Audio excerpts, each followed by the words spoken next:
Stress और anxiety, जब हम दोनों चीज़ों को देखते हैं तो एक जैसी लगती है लेकिन अलग अलग है, क्या इसमें फ़र्क है छोटा सा जो नज़र आता है? देखिए, जो स्ट्रेस है, जैसे मैंने आपने जो पहला क्वेश्चन मुझसे पूछा था, जो स्ट्रेस है हमारी आज की दुनिया में, स्ट्रेस जो है वो कभी भी नहीं जाएगा, वो पार्ट एंड पार्सल है हमारी पूरी लाइफ का, ठीक है।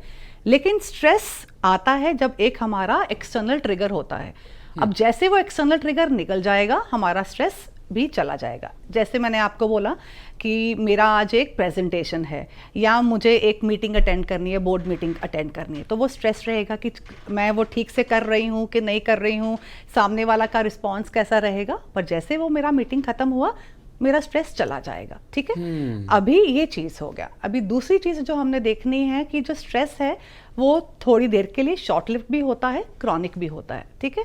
शॉर्ट लिव्ड जैसे मैंने कहा आपका डेली का डे टू डे एक्टिविटीज़ के रिलेटेड, और क्रॉनिक जब आपकी क्रॉनिक कुछ फिजिकल इलनेस है, बीमारी है, तो वो स्ट्रेस हो सकता है। और जैसे वो चीज़ इम्प्रूव होने लगती है तो आपका स्ट्रेस भी इम्प्रूव हो जाता है। लेकिन ऑपोजिट अगर आप अपना एंग्जाइटी की बात करें, एंग्जाइटी आपकी परसिस्टेंट रहती है, वरीसम रहती है, ज़्यादा पीरियड के लिए रहती है, और उसका असर या उसका लेना देना आपके एक्सटर्नल ट्रिगर से नहीं है। एक्सटर्नल ट्रिगर है कि नहीं है वो आपका रहेगा, ठीक है।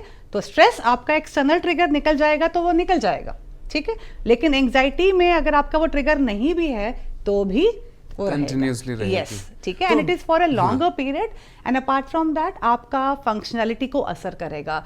आप लोगों से बात करते हो, बात करना कम कर दोगे, आपका सोशलाइजेशन कम हो जाएगा, लोगों से मिलने का मन नहीं करेगा, अंदर डर लगा रहेगा, एक एक्सेसिव फियर, वरी, वो सब चीज़ें उसमें रहेगी एंग्जाइटी में। तो आपकी डे टू डे एक्टिविटीज़ में हैम्पर करने लगेगा, ठीक है। तो ये बहुत बड़ा डिफरेंस भी, और रिलेट भी कर पा रहे होंगे लोग, क्योंकि जाहिर तौर पर जो स्ट्रेस है वो जिस वजह से स्ट्रेस है, वो वजह जैसे खत्म होती है वो स्ट्रेस भी खत्म हो जाता है, लेकिन एंजाइटी पीछा नहीं छोड़ती, इसलिए इसका इलाज लेना बहुत ज़्यादा ज़रूरी हो जाता है।